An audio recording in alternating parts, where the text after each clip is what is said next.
Dear student, welcome to next lecture of Econ 242, that is Agricultural Finance and Cooperation. So, in this part of cooperation, in today's lecture, we will discuss about the cooperative credit structure. Now, in the cooperative credit structure has detailed in two types, means it is classified into the two types, that is three tier cooperative credit structure and two tier cooperative credit structure. Okay, so both cooperative credit societies and non credit cooperative societies now have three tier structure and two tier structure in all the states except Bihar, Jammu and Kashmir, Maharashtra and Uttar Pradesh, where the structure is unitary. Means these three tier and two tier structure is not accepted or is not followed in the states like Bihar, Jammu Kashmir, Maharashtra and Uttar Pradesh. Now we have to see what is three tier structure, okay, and what is two tier structure. So as we know, cooperative credit organization has the three tier and two tier structure. So we will see one by one. So first one is three tier structure, that is meant for the short term loan and medium term loan. So this structure is followed for the short term loans and the medium term loans. In that, first tier is state cooperative bank, that is at the state level. First one is State Cooperative Bank SCB at state level. Then at district level there is DCCB, means District Central Cooperative Banks, which works at the district level, and at grassroots level or at village level there is Primary Agricultural Cooperative Credit Societies, that is PACs at the village level. So this is a three tier structure of cooperative credit. So in that first one, state cooperative bank at state level, second DCCB at district level, and last one PSCs or primary agriculture cooperative credit societies at the village level. So this is the three tier structure of cooperative credit. Now moving towards the two tier system. In two tier system, it is followed, means this two tier system is followed for the long term loans. It is followed in the long term loan. So in that, first one is Central Land Development Bank at a state level. Means generally, as we know, purpose behind taking the long term loan is generally, in case of the farmer, they take the long term loan for the development of the land or construction of the farm building, okay, etc. These are the various purposes behind the taking the long term loan. But for long term loan, two tier system is followed. In that, first tier is at the state level, that is Central Land Development Banks. Then they have removed the DCCBs in two tier. So here directly there is Primary Land Development Banks, that is PLDBs at taluk level or at block level. So this is about the three tier system, which is for short term loan and medium term loan, and where and on the other hand there is two tier system, which is for the long term loans. In, as we have seen, in a three tier there is at state level state cooperative bank, at district level DCCBs, means district central cooperative bank, at village level there is PSCs, primary agriculture cooperative credit societies, and in a two tier only two, that is Central Land Development Banks at state level, and at taluka or block level there is Primary Land Development Bank. So this is about the three tier and two tier system of cooperative credits. Now we will discuss one by one. Means firstly we will discuss about the three tier system. In three tier system, first at state level there is State Cooperative Bank, that is SCBs. So these are the cooperative credit organization, means these state cooperative banks are the cooperative credit organization present at state capitals. Means the location of such a bank, it is located at the capitals of every state. Suppose in Maharashtra it will be at the Mumbai. So DCCBs and PSCs are the members of this bank. Means DCCBs, district central cooperative banks, and PSCs, primary agriculture cooperative credit banks, they are the members of the state cooperative bank. So state cooperative banks supervise activities of the member banks. They supervise the function of this state cooperative bank is to supervise all over activities of the member banks and mobilize and deploy the financial resources among the member banks. So these are the functions of state cooperative bank. So keep in mind, state cooperative banks serve as a link between RBI and the PSCs. Question may be asked for your fill in the blanks. Dash dash banks serve as a link between RBI and PSCs in the three-tier cooperative credit system. So answer is state cooperative banks serve as a link between RBI, that is Reserve Bank of India, and PSCs, primary agriculture cooperative credit societies. Okay, now the functions of state cooperative bank. So first, they help the state government in formulating development plans with regard to cooperative institutions. Means they are helping the respective state government for formulating development plans or for implementing the development plan in the state which is related to the cooperative institutions. This is first function. Second, they coordinate the policies of cooperatives with the government. Means they coordinate the policies of cooperative credit structure with the governments. Then third, they formulate and implement uniform credit policies regarding cooperative development in the state. Means they look after the overall cooperative development in the state. So they try to implement uniform credit policies into the state. So this is third one. Now fourth function of state cooperative bank is they act as bankers bank to DCCBs. Means these state cooperative banks which work at the state level, they act as the bankers bank to DCCBs, which supervise, control and guide the activities of DCCBs. So here also the chances of asking the fill in the blanks. Dash dash banks acts as the banker banks to DCCBs. So correct answer is state cooperative banks acts as the bankers bank to DCCBs in a three-tier structure.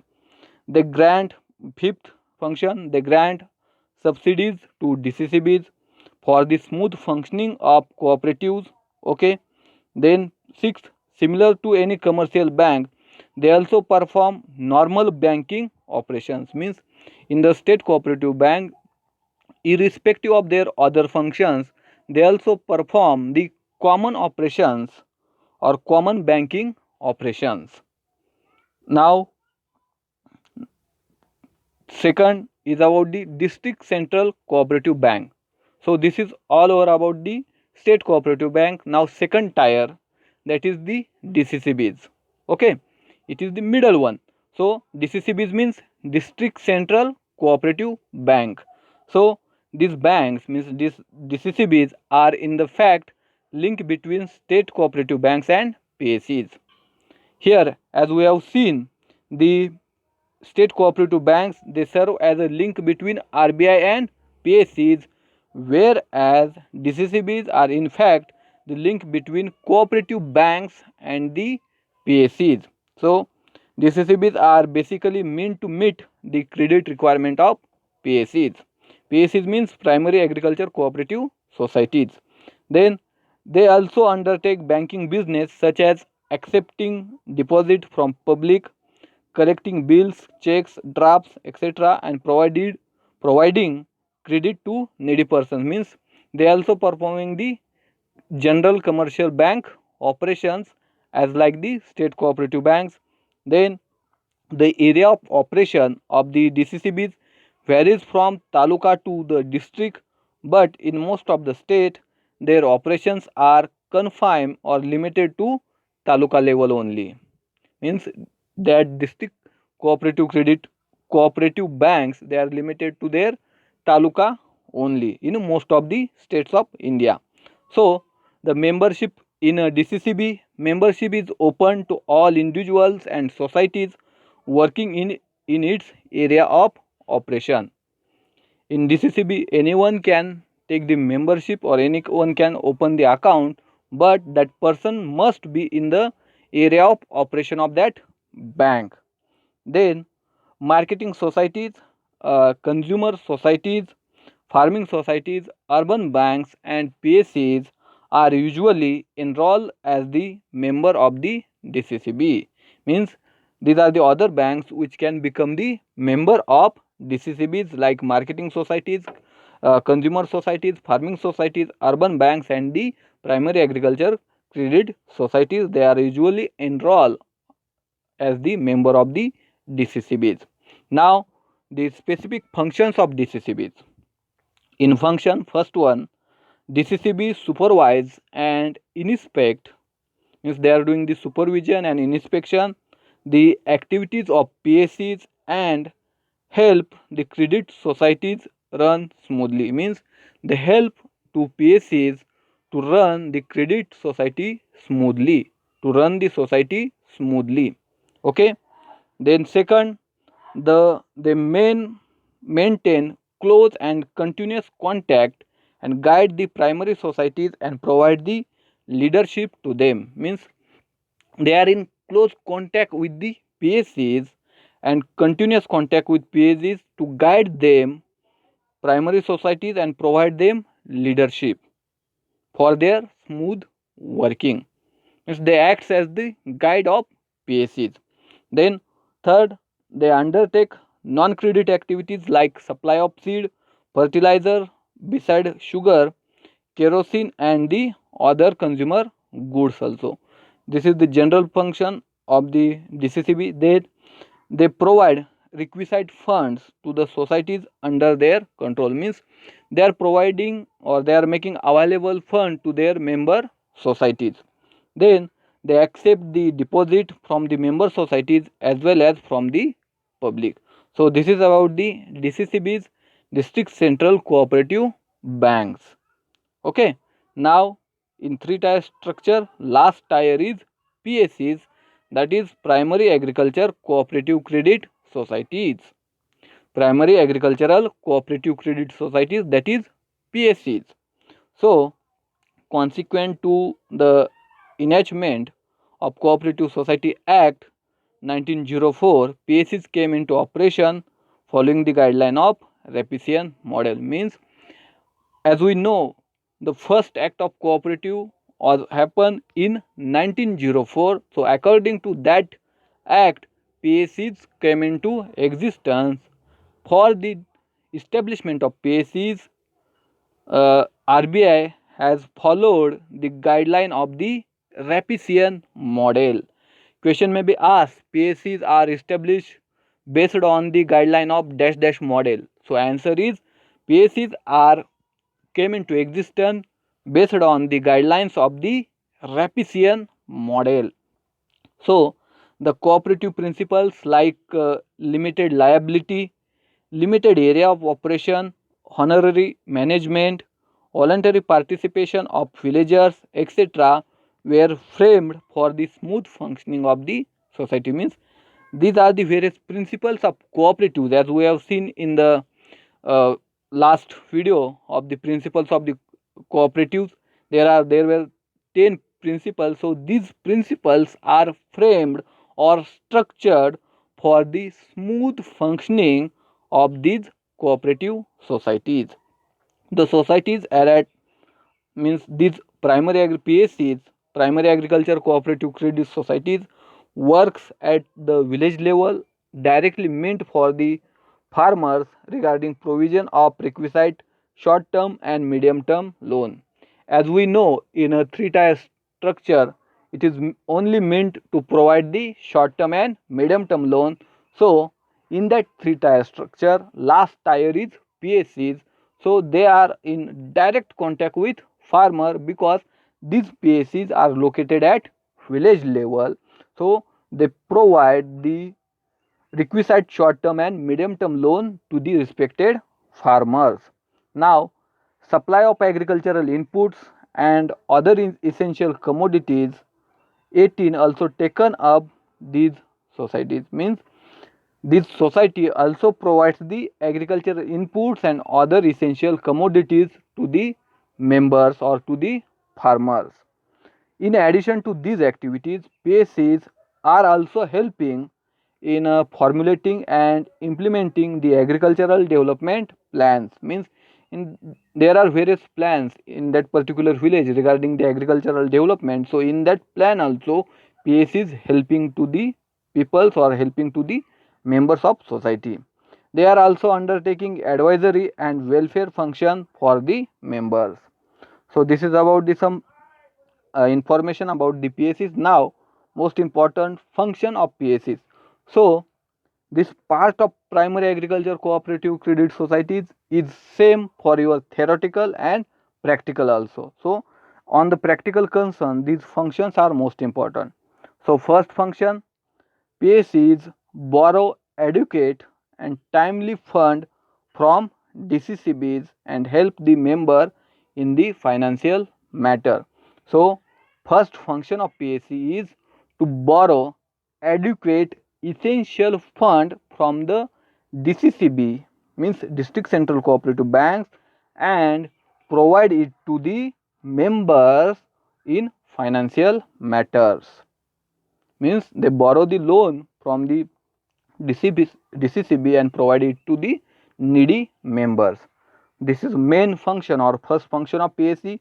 Then second, they attract local saving in the form of share capital and deposits from the villagers, thereby in inculcating the habit of thrift. Means here they are following the principle of thrift, that is propensity to save by the members.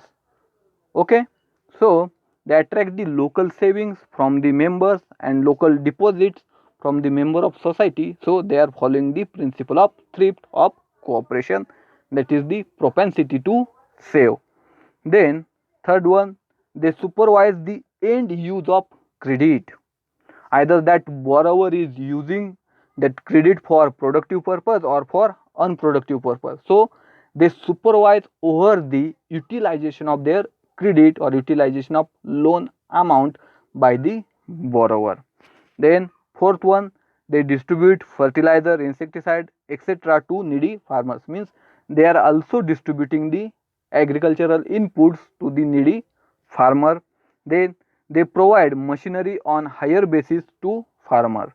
It is also important function of PSCs, means they are owning or they are purchasing the machineries which are required in that village, and they are given it on the rent basis or they are given it on the higher basis to the for use of the needy farmers. Okay, then sixth one, they associate with the programs and plans meant for socio-economic development of the village. Means they PSCs take care about the socio-economic development of particular village. So they arrange some program plan meant for the socio-economic development. Means they also look after the socio-economic development of particular village. Then 7, they also involve in the marketing of farm produce on behalf of farmer borrowers. Means PSCs also play a very important role or vital role in the marketing of agricultural produce of the farmers and borrower in that particular village. Then 8, they provide storage facilities and marketing finance to borrowers and farmers. Means they are also provide the storage facilities and marketing finance to the member farmers or borrowers. And last, they supply certain consumer goods. They supply or they provide the some consumer goods like rice, wheat, sugar, kerosene, cloth, etc. at fair price to needy persons. So these are the important functions of PSCs. So this is all about the three-tier structure of cooperative credit. In that, first we have seen the SCB, that is state cooperative banks, then DCCB, district central cooperative bank, and at grassroots level or at village level there is PSCs, that is primary agricultural cooperative credit societies. Now we will see about the two-tier structure. In that two-tier structure, first one is land development banks. As we know, three-tier structure is followed for providing the short-term and medium-term loan, whereas two-tier structure is followed for providing the long-term loans. So, in that two-tier, first tier is Central Land Development Bank. So, it is an apex bank in the two-tier cooperative credit structure. It provides long-term finance to PLDs, means primary land development banks, that is the second tier of two-tier system, and also it is affiliated branches working in the state, means these CLDBs have some affiliated branches in the state.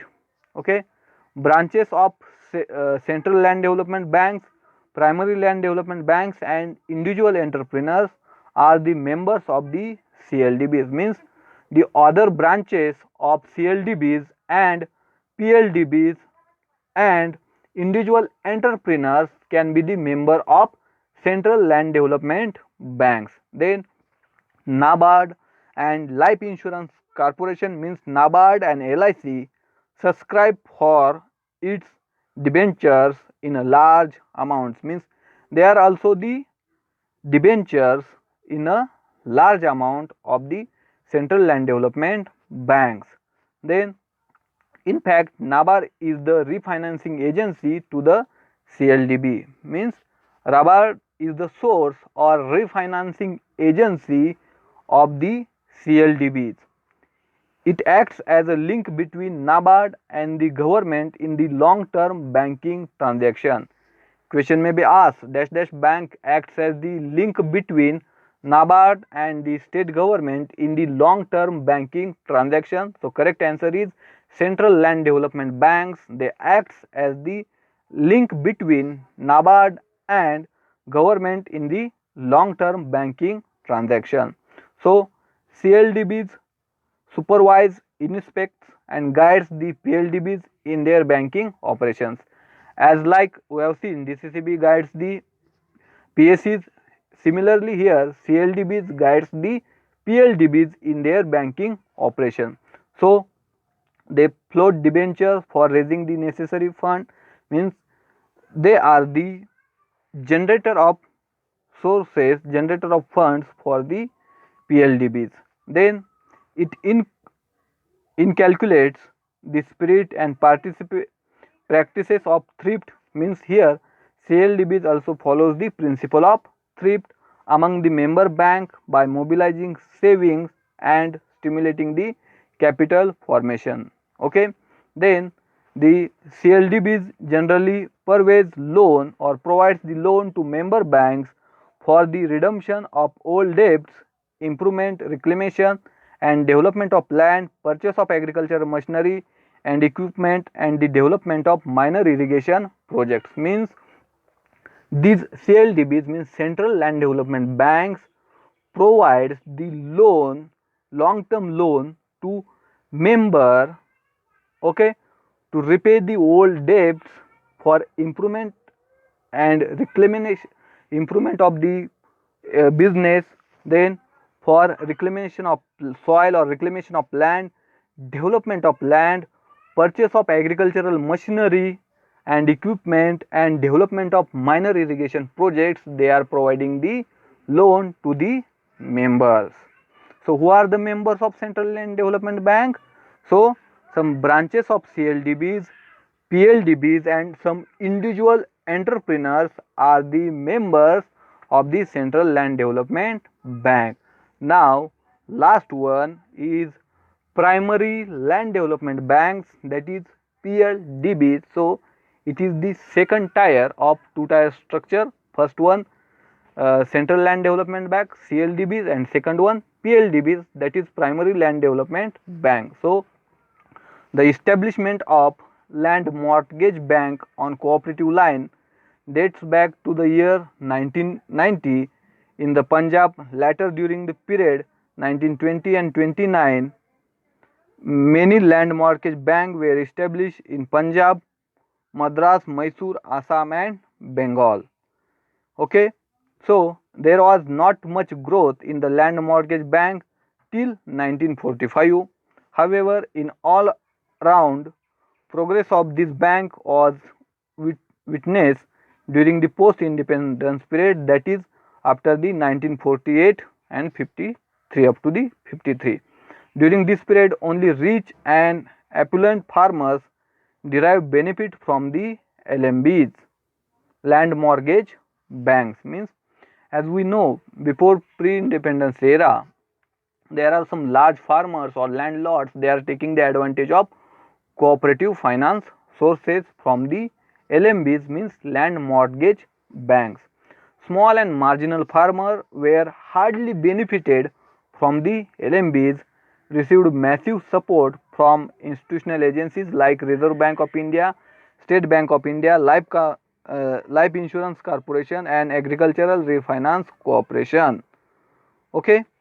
As a result of the LMBs reoriented their lending policies towards small and marginal farmers, much emphasis was given to agricultural development. So, in the year 1974, LMBs, means land mortgage banks, were renamed as LDBs in Andhra Pradesh. Primary LDBs are generally organized to serve the farmers at taluka level or at block level. So this is the story or history of establishment of primary land development banks. Okay, so land mortgage bank on the cooperative line dates back to the year 1920, not 1990.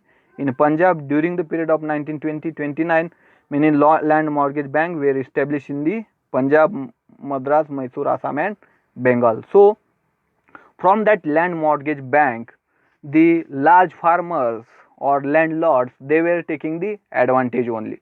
So they avoid, or for the small farmers and marginal farmers, they are not benefited from the land mortgage bank. So in the year 1974, land mortgage banks were renamed as land development banks in Andhra Pradesh, and primary or basically land development banks are generally organized to serve the farmers at taluka level or at the block level. Now the functions of these PLDBs, means primary land development bank, they provide long term finance to the needy farmers for the development of land, increasing agricultural production and productivity of land. First function is provide the long term loan. As we know, three-tier structure is for short term and medium term loan, and whereas two-tier structure is for the providing long term loan. So as usual, PLDBs, means primary land development banks, they are providing the long term loan to needy farmers for the development of land, increasing agricultural production and productivity of land. Second, they provide loan for minor irrigation projects and for redemption of old debts and purchase of land. Means they are also providing loan for minor irrigation projects, for redemption of old debts, for means repayment of the old debts, and purchase of lands. Then farmers interested in purchasing tractors, machinery, equipment are financed by the primary land development banks. Means these banks also advancing loan for the purchasing of tractor, machinery and some farm equipments. Then the banks also provide finance for construction of farm structures, means for the farm buildings or farm structures, that is storage structure, whatever, they are also providing finance for the construction of farm structure. And they mobilize rural saving. Means these primary land development banks also following the principle of thrift, that is the propensity to save in the rural area. So this is about the 3-tier structure and 2-tier structure in the cooperative credit. Okay, now you can refer the book of Agricultural Finance and Management by Subba Reddy, Raghu, another book, that is Agricultural Economics by Subba Reddy. Keep watching my videos and try to share this video with the maximum students of BSc Agriculture. Thank you.